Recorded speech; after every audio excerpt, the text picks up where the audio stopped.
Hello, my dear students. How are you? I hope you all are happy and healthy and enjoying your life.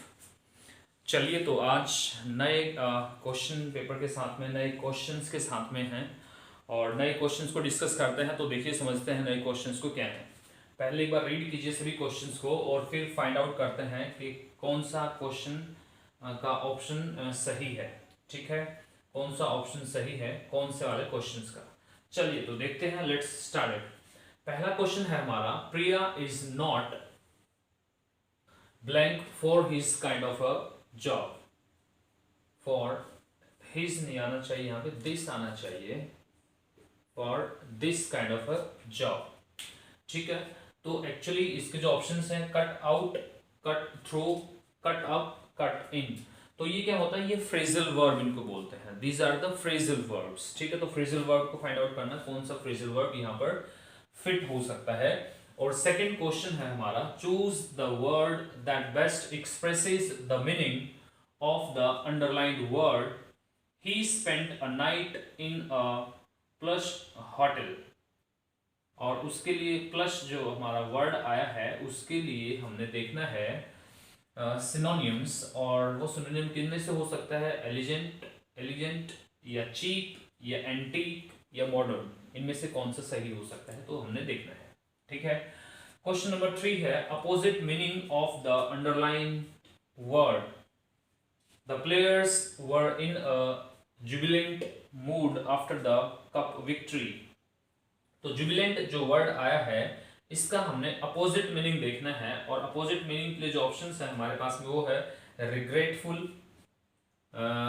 Repentant, angry और डेस्पोंडेंट। तो ये 4 words हैं, इनमें से कौन सा वर्ड सही है ये आपको बताना है, ये आपको फाइंड आउट करना है। नेक्स्ट क्वेश्चन है question number 4, which can replace the given words, which can replace the given words or sentence so as to communicate the same meaning, a homeless forsaken child।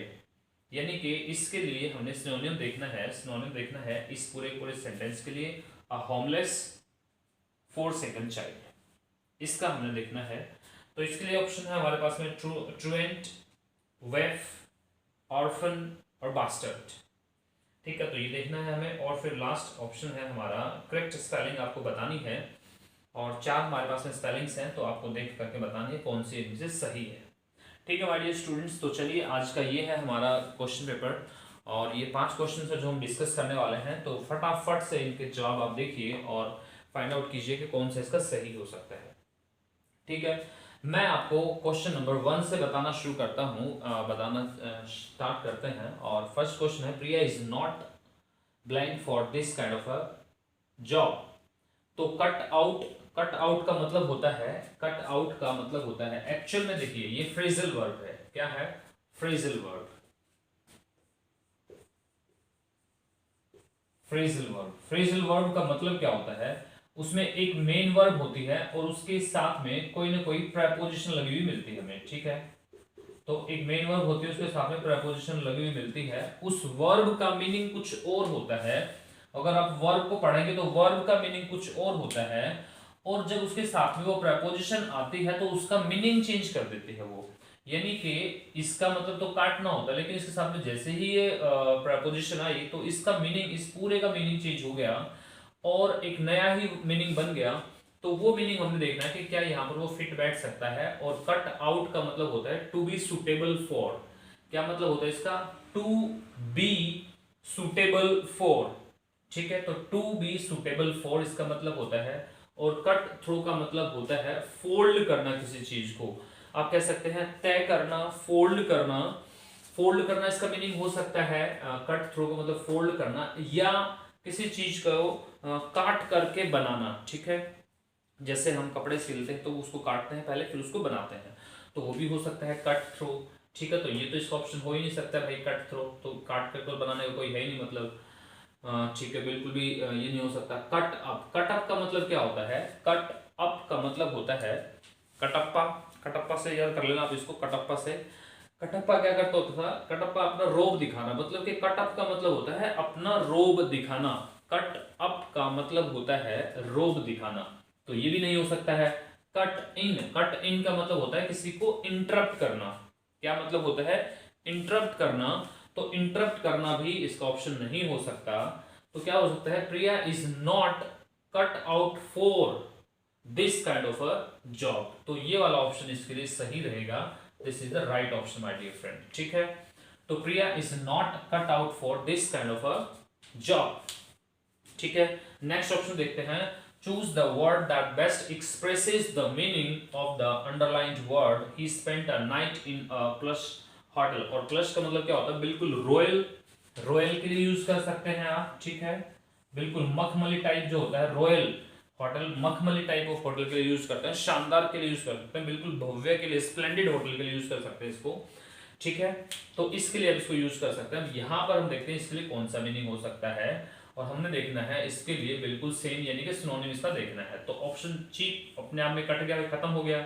Antique का मतलब क्या होता है? Antique का मतलब होता है कोई चीज बहुत पुरानी है, तो पुराने के लिए हम यूज करते हैं एंटीक। तो ये भी नहीं होगा भाई, इसके लिए ये भी कट गया। मॉडर्न और एलिजेंट, तो मॉडर्न होता है आधुनिक, नया, बिल्कुल उसके लिए हम यूज करेंगे, तो ये भी कट गया भाई। ठीक है, और एलिजेंट का मतलब होता है वही शानदार, भव्य, रॉयल, ठीक है, सुखनुमा, तो उसके लिए हम यूज करते हैं एलिजेंट। ठीक है, तो ये this is the right answer, this is the right answer, और यही ऑप्शन हमारा सही हुआ। ठीक है, अब देखते हैं क्वेश्चन नंबर 3। और क्वेश्चन नंबर 3 क्या कहता है? अपोजिट मीनिंग हमने देखना है, अपोजिट मीनिंग। अब यहाँ पर जब क्वेश्चंस को हम पढ़ते हैं बहुत बार यहाँ पर ही हम गलती कर देते हैं। हम क्या देखते हैं कि हमें देखना तो होता है अपोजिट मीनिंग, और हम कभी बार टिक कर देते हैं उसके सिनोनिम के ऊपर। ठीक है, तो ये बिल्कुल ध्यान से पढ़ना है, माइंड को फोकस करके, माइंड को बताना भी आप क्या पढ़ रहे हैं। ठीक है, तो अपोजिट मीनिंग सर्च करना। तो opposite meaning of the underlined word, और अंडरलाइन वर्ड क्या है? The players were in the Jubilant mood after the cup victory. यानी कि जब उन्होंने उस विक्ट्री को ले लिया, उस टूर्नामेंट को जीत लिया, तो जीतने के बाद में जो उनका मूड था वो बड़ा जुबिलेंट था, बड़ा हंसमुख था, खुशी वाला था, अच्छा था। ठीक है, तो अब इसका हमने अपोजिट मीनिंग देखना है, रिग्रेटफुल, यानी कि पछतावे वाला, रिग्रेटफुल पछतावे वाला। ठीक है, दुख फील करना, मन में गिलानी फील करना, इस तरीके से। रिपेंटेड, सॉरी रिपेंटेड, रिपेंट का मतलब होता है पछतावा करना, पछतावा फील करना। एंग्री, एंग्री भी फील नहीं हो सकता भाई, एंग्री तो वैसे नहीं हो सकता। ठीक है, और रिग्रेटफुल, ये भी कोई दुख की कोई बात नहीं, क्योंकि दुख हो रहा है। ठीक है, और रिपेंट कोई पछतावा भी नहीं हो रहा है। तो हमारे पास में एक ही ऑप्शन बच गया, डिस्पोंडेंट। और डिस्पोंडेंट का मतलब क्या होता है? उदासी, नाराजगी। ठीक है, उदासी वाला। तो ये वाला सही ऑप्शन है, क्योंकि हमने ऑपोजिट देखना था। तो इन दैट सेंस ये बिल्कुल सही है, डिस्पोंडेंट। ठीक है, डिस्पोंडेंट का मतलब क्या होता है? उदासी वाला, नाराजगी वाला। राइट, तो ये हमारा आंसर बिल्कुल सही हुआ। अब है क्वेश्चन नंबर 4, और क्वेश्चन नंबर 4 क्या कहता है? Which can replace the given word और sentence so as to communicate the same meaning. बिल्कुल जो सेम मीनिंग कम्युनिकेट करे। कम्युनिकेट का मतलब क्या होता है? मतलब वही मीनिंग को आपको समझाए, वही मीनिंग दे। ठीक है, तो क्या है हमारे पास में? Homeless for second child. तो ये है हमारे पास में, इसके लिए हमने देखना है।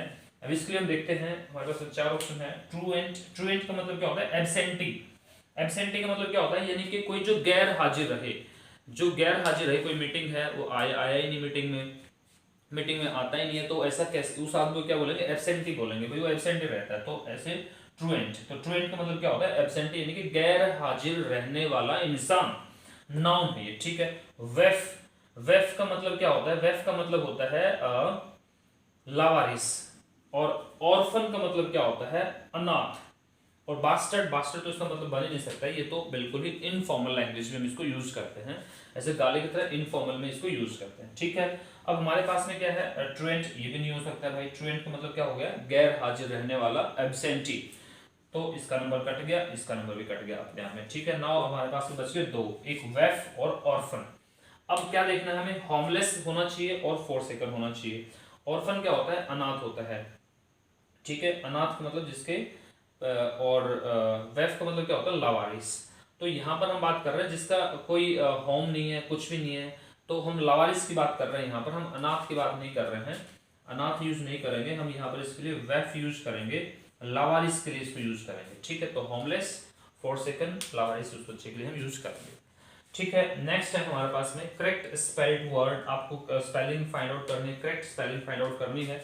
तो देख लीजिएगा, रीड कर लीजिएगा, और इसमें मैं तो यही सजेस्ट करता हूँ हर बार कि आप केवल सही को ही रीड करें, क्योंकि अगर आप सबको गलत वाली को ही पढ़ेंगे, गलत स्पेलिंग्स को ही पढ़ेंगे, तो फिर कंफ्यूजन होना 100% लाजमी है। तो राइट है हमारे पास में ऑप्शन सेकेंड, इंडिजिनस है, और इसका मतलब होता है वहाँ का निवासी, मूलतः निवासी, जो वहाँ का रहने वाला है, ड्वेलर है, ठीक है, हम कह सकते हैं उसके लिए, जो वहाँ का रहने वाला है, ड्वेलर है, उसके लिए यूज करते हैं, नेटिव के लिए यूज करते हैं, ठीक है। तो इंडिजिनस ये इसका मतलब बनता है, ठीक है माय डियर स्टूडेंट्स। तो ये 5 क्वेश्चन हमने डिस्कस किए हैं। फर्स्ट का कटआउट है, सेकेंड वाले का है हमारा एलिजेंट, और थर्ड वाले का है हमारा इसका है हमारा थर्ड वाले का हमने देखा है यस डेस्पोंडेंट बना है, और फोर्थ वाले का हमारा बना है वेफ, और फिफ्थ वाले का हमारा सेकंड ऑप्शन ये है, ठीक है माय डियर स्टूडेंट्स। तो ये क्वेश्चंस हमने डिस्कस किए, बहुत आसान है, बहुत इजी है, हम प्रैक्टिस करते रहेंगे रेगुलर, हर रोज हम इनकी प्रैक्टिस करेंगे, और जितने भी 2015 से लेकर के 2020 तक के जितने भी क्वेश्चंस, जितने भी एग्जाम हुए हैं, उनमें आने वाली इंग्लिश का जो भी पार्ट था, वो सारे के सारे हम डिस्कस करने वाले हैं। तो always be with us, trust us, faith, और विश्वास रखें आप, तो वो सारी चीजें हम आपको पढ़ा के समझा के देंगे, ठीक है माय डियर स्टूडेंट्स। आपको फिर भी कोई प्रॉब्लम आती है, कोई डाउट आता है, तो कमेंट सेक्शन में आप लिख के बताएं, यू आर मोस्ट वेलकम, ठीक है।